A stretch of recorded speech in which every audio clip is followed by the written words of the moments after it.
प्रकाश होता क्या है? सबसे पहले अगर हम बात करें प्रकाश की, तो प्रकाश क्या होता है? प्रकाश वह माध्यम है जिससे हमें वस्तुएं दिखाई देती हैं। ये मैंने आप लोगों को कल बताया था कि प्रकाश क्या है? प्रकाश वह माध्यम है जिससे हमें वस्तुएं दिखाई देती हैं। ध्यान रखना, प्रकाश वह माध्यम है। क्या है? माध्यम। प्रकाश वह माध्यम है जिससे हमें वस्तुएं दिखाई देती हैं। इसके बाद मैंने आप लोगों को बताया था प्रकाश का परावर्तन। क्या बताया था? प्रकाश का परावर्तन। ठीक है, प्रकाश का परावर्तन होता क्या है?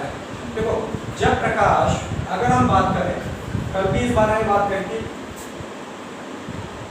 ध्यान से समझ लो, दो चीजें हैं प्रकाश के परावर्तन में और प्रकाश के अपवर्तन में। ठीक, जब प्रकाश एक दिशा से आता है, किसी चिकने तल से टकराता है और दूसरी दिशा में चला जाता है। प्रकाश एक दिशा से आया, ठीक है, किसी चिकने तल से टकराया और दूसरी दिशा में चला गया। प्रकाश इस दिशा से आ रहा है, ठीक, और इस दिशा में वापस जा रहा है। तो प्रकाश जब एक दिशा से आता है, किसी चिकने तल से टकराता है और दूसरी दिशा में वापस चले जाता है, तो इसे कहते हैं प्रकाश का परावर्तन।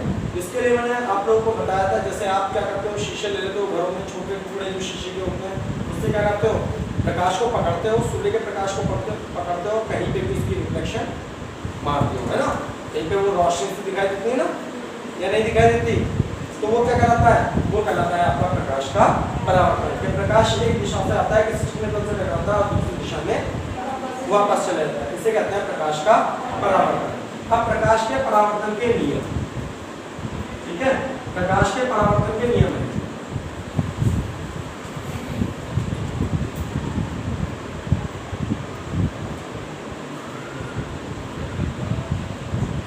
प्रकाश के परावर्तन के नियम। अब प्रकाश के परावर्तन के क्या नियम है? मैंने कल भी बताया था, प्रकाश के परावर्तन के दो नियम हैं। ठीक, ये जो प्रकाश की किरण आ रही है, इसे बोलते हैं आपतित किरण। कौन सी किरण बोलते हैं? आपतित किरण। ये किरण जो जा रही है, इसे बोलते हैं परावर्तित किरण।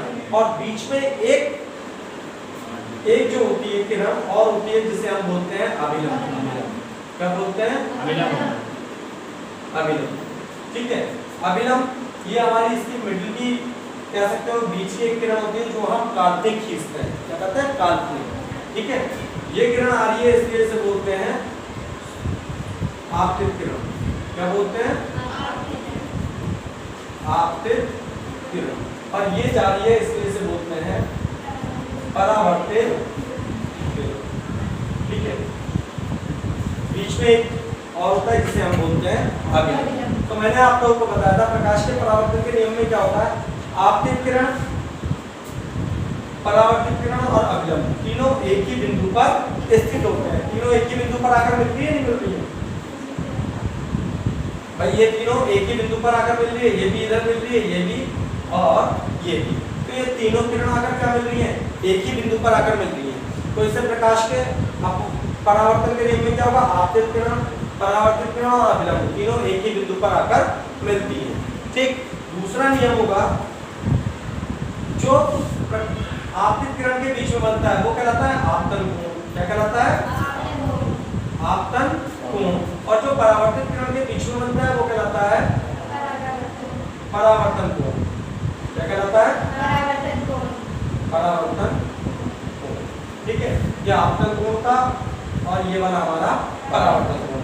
ध्यान रखिएगा, सबसे पहला नियम प्रकाश के परावर्तन में आप लोगों को क्या लिखना है? आपतित किरण, परावर्तित किरण और अभिलंब तीनों एक ही बिंदु पर स्थित होते हैं। ठीक है, दूसरा लिखना है आपतन कोण और परावर्तन कोण दोनों बराबर होते हैं। अर्थात यदि ये 60 डिग्री है आपतन कोण, तो परावर्तन कोण भी कितना होगा? 60 डिग्री होगा, मतलब 60 अंश का होगा, हिंदी की अगर बात करें तो। ठीक है, आपतन कोण अगर 60 का है तो परावर्तन कोण भी 60 का होगा। अगर परावर्तन कोण 90 का है तो आपतन भी कितने का होगा? 90 का ही होगा। यानी कि आपतन कोण और परावर्तन कोण दोनों बराबर होते हैं। तो पहला नियम अगर हम बात करें तो मैंने क्या बताया था? आपतित किरण, क्या बताया था? आपतित किरण, परावर्तित किरण, परावर्तित किरण तथा अभिलंब तीनों एक बिंदु पर स्थित होते हैं। स्थिर होते। दूसरा क्या बताया हमने? आपतन कोण, आपतन कोण व परावर्तन कोण दोनों का मान क्या होता है? सदैव बराबर होता है।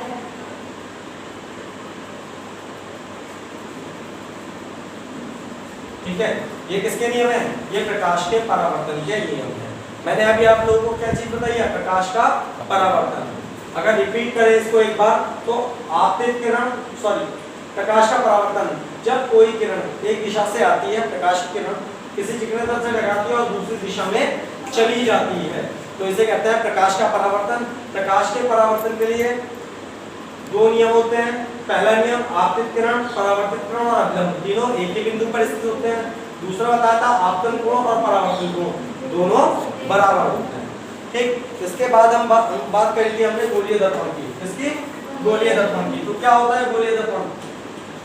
किसी खोखले गोले का कटा हुआ एक भाग, किसी खोखले गोले का कटा हुआ एक भाग जिसके एक और तो पॉलिश होती है और दूसरा और क्या होता है? दूसरा तल परावर्तक होता है। ठीक।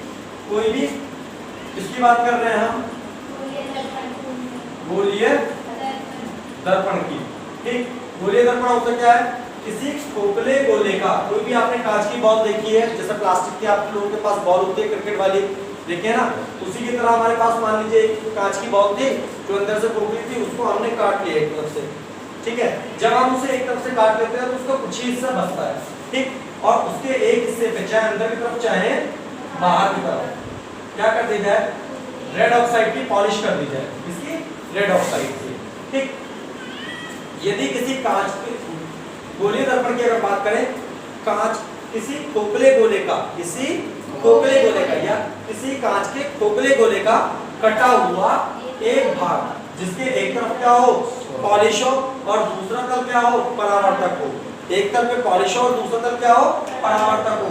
क्या कहलाता है? गोलीय दर्पण कहलाता है। जैसे आपने प्लास्टिक की एक बॉल ली, प्लास्टिक की बॉल को आपने क्या करा? प्लास्टिक की बॉल को आपने, प्लास्टिक की जो बॉल होती है उसको थोड़ा सा काट दिया इस तरीके से, जैसे मैंने बोर्ड पे दिखा रखा है आप लोगों को, काट कर, और उसके मान लीजिए वो कांच की बॉल थी और उसके एक तरफ क्या कर दिया? पॉलिश कर दी गई, तो दूसरी तरफ तो उसका रेड ऑक्साइड अपने आप ही दिखाई देगा। मतलब दूसरी तरफ ऐसा आपकी शक्ल आपको दिखाई देगी ना, आपकी परछाई आपको दिखाई देगी, नहीं दिखाई देगी उसमें शीशे में? दिखाई देगी ना। जैसे आप लोगों का सामान्य शीशे होता है, उसके एक तरफ तो पॉलिश होती है, एक तरफ परावर्तक होता है। ठीक इसी तरह हमने क्या करा? किसी कांच की जो बॉल थी प्लास्टिक की एक तरीके से, उसे क्या करा? उसे काट लिया और काट के उसके एक तरफ क्या कर दी? पॉलिश कर दी। एक तरफ पॉलिश करने के बाद जो दूसरा तल था वो परावर्तक हो गया। ठीक। तो उसको बोलते हैं हम क्या?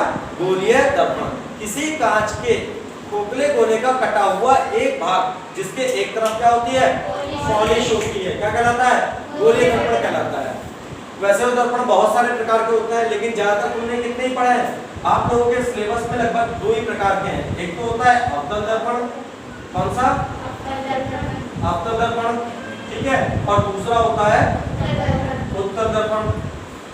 ठीक है। अगर हम बात करें अवतल दर्पण की, तो वह दर्पण जिसके बाहर, वह गोलीय दर्पण जिसके उभरे हुए तल पे पॉलिश होती है और दबा हुआ तल परावर्तक होता है। जिसका उभरा हुआ तल जो होता है वो क्या होता है?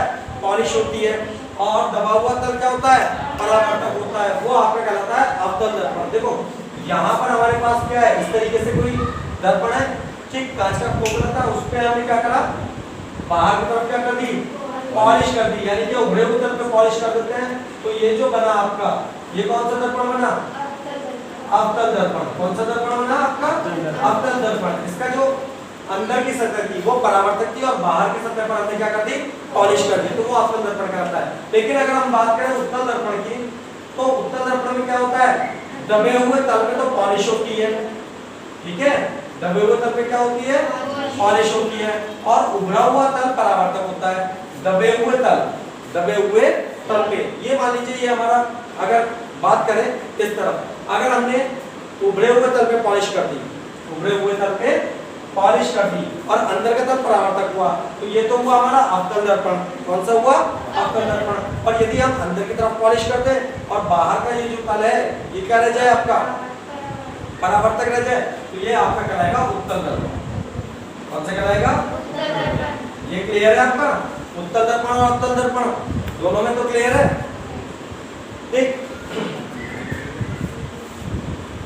दर्पण आप लोगों को समझ में आ गए। अब आता है आपका सॉरी मुख्य फोकस। ठीक है, तो मुख्य फोकस की अगर हम बात करें, किसी भी मुख्य फोकस क्या होता है?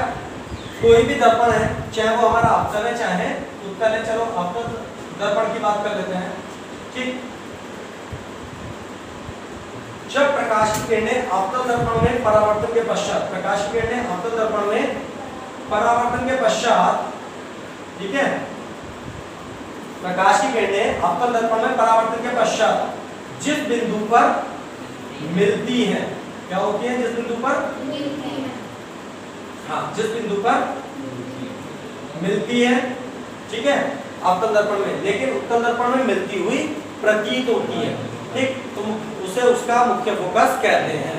जब प्रकाश की किरणें किसी दर्पण में परावर्तन के पश्चात या तो मिलती हो या मिलती हुई प्रतीत होती हो, या तो किसी बिंदु पर मिलती हो, ठीक है, या मिलती हुई प्रतीत होती हो, उसे उस बिंदु का उस दर्पण का मुख्य फोकस कहते हैं।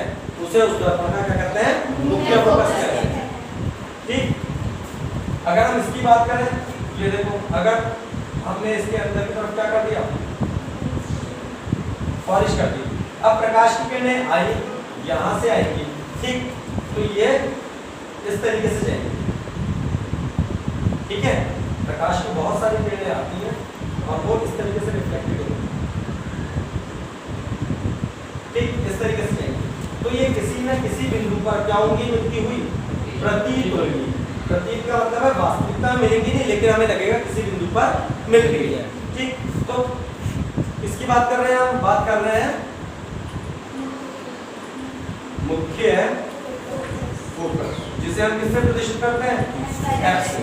ठीक, तो प्रकाश की किरणें परावर्तन के पश्चात जिस बिंदु पर मिलती हैं या मिलती हुई प्रतीत होती हैं, या तो किसी बिंदु पर मिलती हैं या किसी बिंदु पर मिलती हुई प्रतीत होती हैं, उसे उस दर्पण का मुख्य फोकस कहते हैं। इसे F से प्रदर्शित करते हैं। किससे प्रदर्शित करते हैं? F से प्रदर्शित करते हैं। क्लियर? ये था मुख्य फोकस। कर दो ना, मुख्य फोकस के बाद किसकी? फोकस दूरी की। ठीक, उससे पहले हम पता कर लेते हैं पहले दर्पण का ध्रुव। क्या पता करते हैं? दर्पण का ध्रुव। इससे तुम्हें आसानी रहेगी। दर्पण का ध्रुव क्या होता है? किसी दर्पण का, किसी भी दर्पण का, कोई सा भी दर्पण है, किसी दर्पण का मध्य बिंदु, क्या? किसी दर्पण का मध्य बिंदु, मध्य मतलब बीच का पॉइंट। ठीक, कोई भी दर्पण है उसका जो मध्य बिंदु होता है वो क्या कहलाता है? दर्पण का ध्रुव कहलाता है। इसे P से प्रदर्शित करते हैं। इससे P से प्रदर्शित करते हैं। ठीक, क्या होता है? दर्पण का मध्य बिंदु दर्पण का ध्रुव कहलाता है। दर्पण का मध्य बिंदु दर्पण का ध्रुव कहलाता है। क्लियर? क्या बताया मैंने?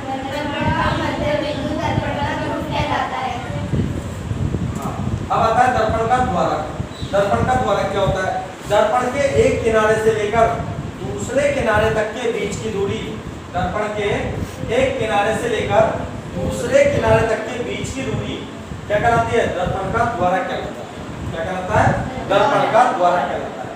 दर्पण के एक किनारे से लेकर, इसे मान लो M1 और इसे मान लो M2। ठीक, दर्पण के एक किनारे से लेकर दूसरे किनारे तक की जो बीच की दूरी है वो दर्पण का द्वारक कहलाता है। ठीक, और दर्पण का ध्रुव क्या होता है? दर्पण का मध्य बिंदु दर्पण का ध्रुव कहलाता है। ठीक, दर्पण का मध्य बिंदु यानी कि बीच का पॉइंट दर्पण का ध्रुव कहलाता है। अब फोकस दूरी क्या होती है?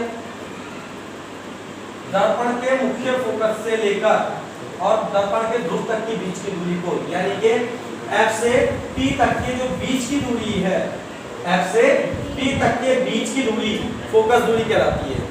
F से P तक के बीच की दूरी क्या कहलाती है? फोकस दूरी कहलाती है। कहां से?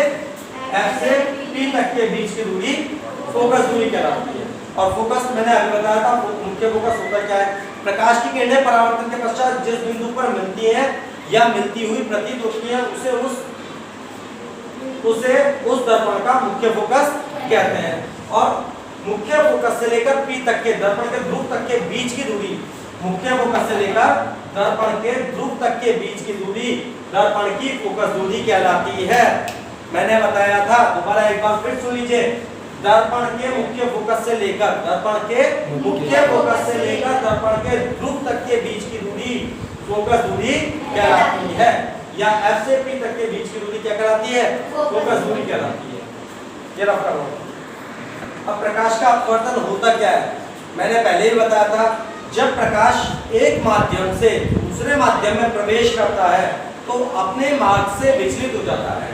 देखो प्रकाश का अगर हम बात करते हैं किसकी, अपवर्तन की, मान लीजिए हमारे पास दो माध्यम है, ठीक है, एक माध्यम हमारे पास है वायु और दूसरा माध्यम हमारे पास जल, ठीक। अब प्रकाश क्या होता है?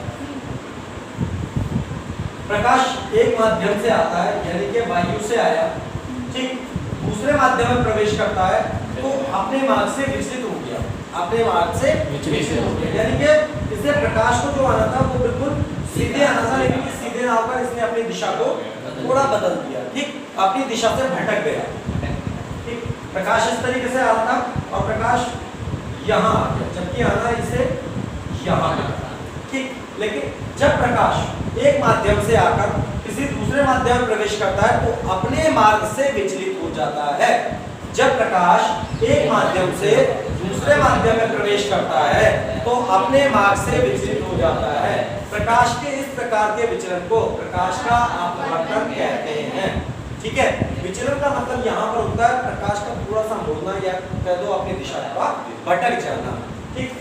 दोबारा से फिर देख लीजिए, जब प्रकाश एक माध्यम से आता है, ठीक, किसी दूसरे माध्यम में प्रवेश करता है और अपने मार्ग से क्या हो जाता है? विचलित हो जाता है, तो इसे प्रकाश का अपवर्तन कहते हैं। जो किरण आ रही है इसे बोलते हैं आपतित किरण, इसमें भी क्या कहते हैं? आपतित किरण। ये किरण जो विचलित हुई है इसे क्या बोलते हैं? इसे बोलते हैं अपवर्तित किरण। क्या बोलते हैं? अपवर्तित किरण। एक किरण है आपतित किरण, दूसरी किरण है अपवर्तित किरण। इसके भी बीच में एक काल्पनिक रेखा खींची गई है जिसे हम बोलते हैं अभिलंब। क्या बोलते हैं? अभिलंब। अभिलंब। तो मैंने आप लोगों को बताया, आप जब प्रकाश एक माध्यम से दूसरे माध्यम में प्रवेश करता है तो अपने मार्ग से विचलित हो जाता है, और जब इसे क्या कहते हैं? प्रकाश का अपवर्तन कहते हैं, ठीक। ध्यान रखिएगा, अपवर्तन के लिए प्रकाश दो माध्यम होने आवश्यक है। अपवर्तन की पहली शर्त है कि प्रकाश दो माध्यमों में जाना चाहिए, एक माध्यम से दूसरे माध्यम में प्रवेश करता है, ठीक। सरल माध्यम से विरल माध्यम में प्रवेश करेगा तो अभिलंब के पास जाएगा, ठीक, अभिलंब के पास जाएगा, और विरल से अगर सरल में प्रवेश करेगा तो अभिलंब से दूर हटेगा। क्लियर? ठीक है ना? इसके लिए थोड़ा सा फिर बाद में बता दूंगा। इतना क्लियर है? अगर नियम की अगर आप बात करते हो प्रकाश के अपवर्तन की, यही हमने दो माध्यम देखे थे अभी, ठीक है ना? एक जल और एक वायु, बिल्कुल सही है। और मैंने बताया था जब प्रकाश एक माध्यम से दूसरे माध्यम में प्रवेश करता है तो अपने मार्ग से विचलित हो जाता है। ये प्रकाश का अपवर्तन था। तो इसमें भी आपतित किरण, अपवर्तित, ये वाली जो किरण होगी ये कौन सी होगी? अपवर्तित किरण। ये आपकी आपतित किरण, और ये जो बीच में है ये होता है आपका अभिलंब। यही चीजें तो हमारे पास थी, बिल्कुल। और ये हमारा एक माध्यम वायु है और दूसरा माध्यम जल है। तो इसके पहले नियम क्या कहता है? पहला इसका नियम कहता है कि आपतित किरण, अपवर्तित किरण और अभिलंब तीनों एक ही बिंदु पर स्थित होते हैं, मतलब तीनों एक ही बिंदु पर आकर मिलते हैं। एक तरीके से ये बोल सकते हैं आपतित किरण, अपवर्तित किरण और अभिलंब तीनों एक ही बिंदु पर स्थित होते हैं, ठीक है। आपतित किरण, अपवर्तित किरण और अभिलंब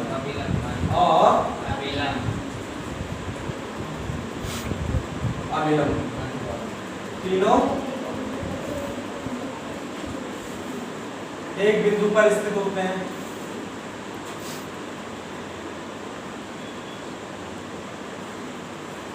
ठीक है।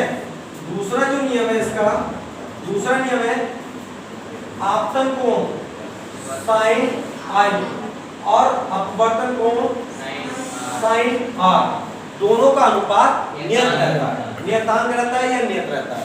ठीक है। क्या चीज? दूसरा नियम है आपतन कोण साइन आई, ठीक है, और अपवर्तन कोण साइन आर, दोनों का अनुपात क्या रहता है? सदैव बराबर नियत रहता है, नियत रहता है। अर्थात sine I upon sine R, sine I upon sine R is equal to नियतांक।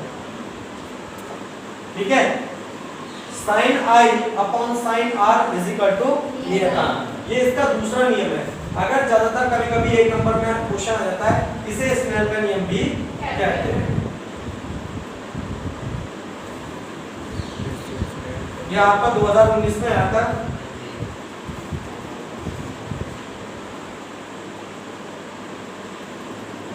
ठीक है। ये आपका स्नेल का नियम भी होता है, sine I upon sine R is equal to नियतांक या कांस्टेंट भी बोल सकते हैं। देखिए फिर से प्रकाश के अपवर्तन के जो नियम है, पहला नियम क्या कहता है?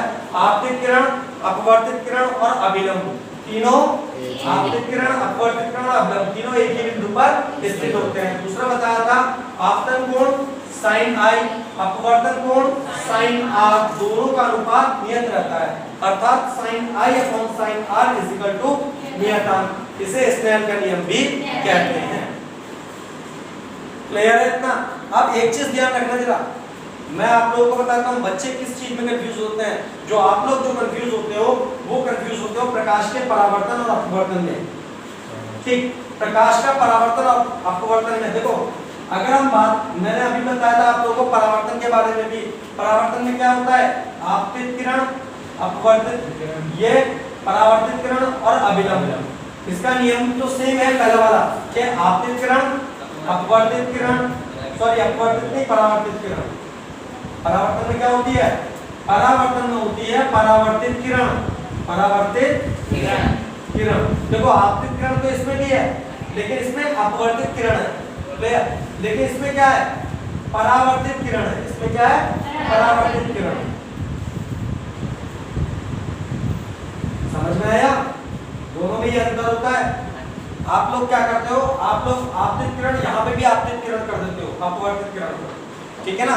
जबकि आपतित किरण का मतलब है जो किरण आ रही है, परावर्तित किरण का मतलब जो लौट कर जा रही है, ठीक है? अपवर्तित किरण का मतलब है जो एक माध्यम से दूसरे माध्यम में प्रवेश करती है। तो प्रकाश के परावर्तन में आप लोग, वहां आता है प्रकाश का परावर्तन लिखिए, तो प्रकाश का आप लोग अपवर्तन लिख देते हो। ये इस बात का आप लोगों को ध्यान देना जरूरी है कि प्रकाश का परावर्तन और अपवर्तन दोनों अलग अलग बातें हैं। प्रकाश के परावर्तन की अगर हम बात करें तो प्रकाश के परावर्तन के अंदर प्रकाश किसी चिकने तल से टकराता है और दूसरी दिशा में चला जाता है, जबकि अपवर्तन के अंदर जो बातें हैं, प्रकाश एक माध्यम से दूसरे माध्यम में प्रवेश करता है। देखो यहाँ पे प्रकाश एक माध्यम से दूसरे माध्यम में प्रवेश कर रहा है, जबकि परावर्तन में माध्यम एक ही है, लेकिन प्रकाश टकराकर किसी दूसरी दिशा में जा रहा है। ठीक, ये बहुत बड़ा कंफ्यूजन होता है बच्चों के लिए एग्जाम में, तो इस कंफ्यूजन को थोड़ा सा दूर कर लेना। क्लियर? इसलिए कंफ्यूजन को दूर करा गया। और देखिए इसमें एक किरण, ये तो आपतित किरण है, ये अपवर्तित किरण है, और बीच में क्या है इसके भी? अभिलंब। किसमें? प्रकाश के परावर्तन में, ठीक है ना? यही सेम कंडीशन इसमें है, लेकिन इसमें आपतित किरण, तो बिल्कुल इसमें भी आपतित किरण, देखो परावर्तन में भी अपवर्तित किरण है और इसमें अपवर्तन में भी आपतित किरण है, ठीक है? लेकिन इसमें अपवर्तित किरण है और इसमें परावर्तित किरण है, ये अंतर है दोनों।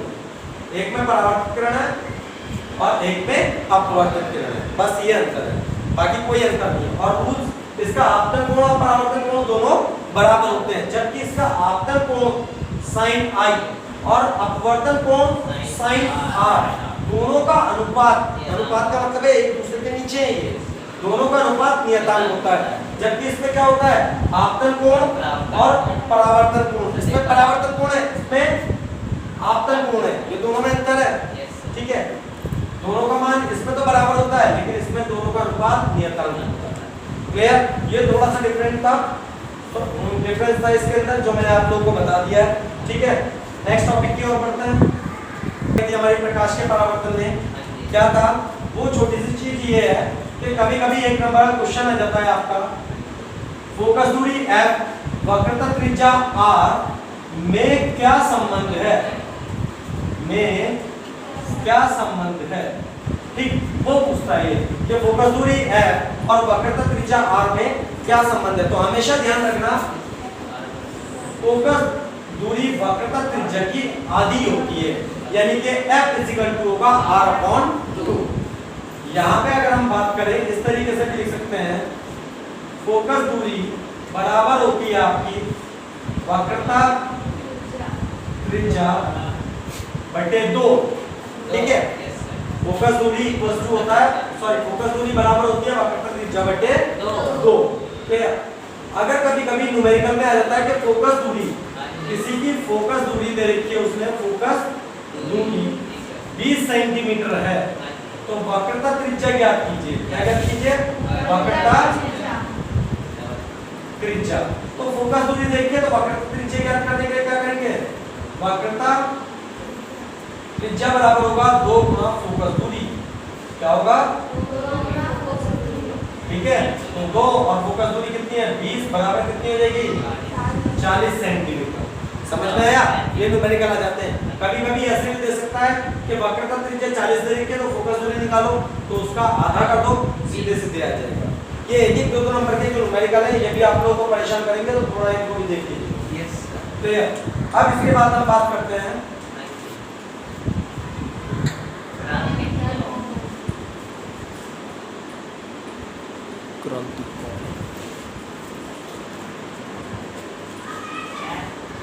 देखते हैं क्रांति कोण होता क्या है।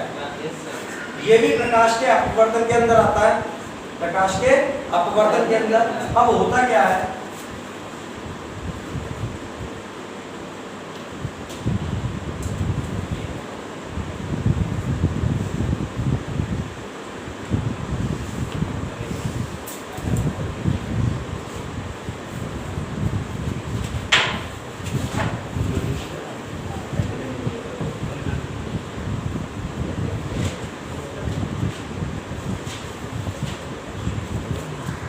जब प्रकाश की किरण एक माध्यम से दूसरे माध्यम में जाती है, ये तो हमने पढ़ा था अभी, प्रकाश एक माध्यम से दूसरे माध्यम में जाता है, तो अपने मार्ग से क्या हो जाता है, विचलित हो जाता है। ठीक, अपने मार्ग से क्या हो जाता है, विचलित हो जाता है। तो इसे प्रकाश क्या कहते हैं, अपवर्तन कहते हैं, ये तो बताया था। लेकिन अब क्या होगा, जब प्रकाश सघन माध्यम से विरल माध्यम में प्रवेश करता है, सघन माध्यम से सघन से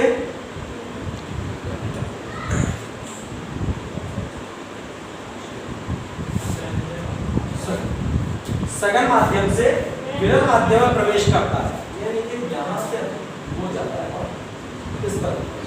ठीक, जब प्रकाश सघन माध्यम से विरल माध्यम में प्रवेश करता है, तो अपने मार्ग से विचलित हो जाता है। क्या हो जाता है, अपने मार्ग से विचलित हो जाता है। और जब उसका विचलन कोण 90 अंश का हो जाता है, जब उसका विचलन कोण कितने अंश का हो जाता है, 90 अंश का हो जाता है, तो उसे क्या कहते हैं, क्रांतिक कोण कहते हैं।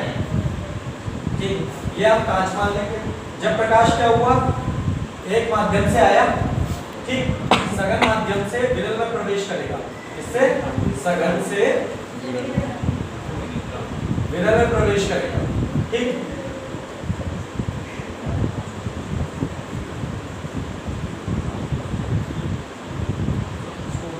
तो अपने मार्ग से क्या हो गया, विचलित हो गया। और जब उसका विचलन कोण 90 अंश का हो जाता है, जब उसका विचलन कोण 90 अंश का हो जाता है, तो इसे कहते हैं क्रांतिक कोण।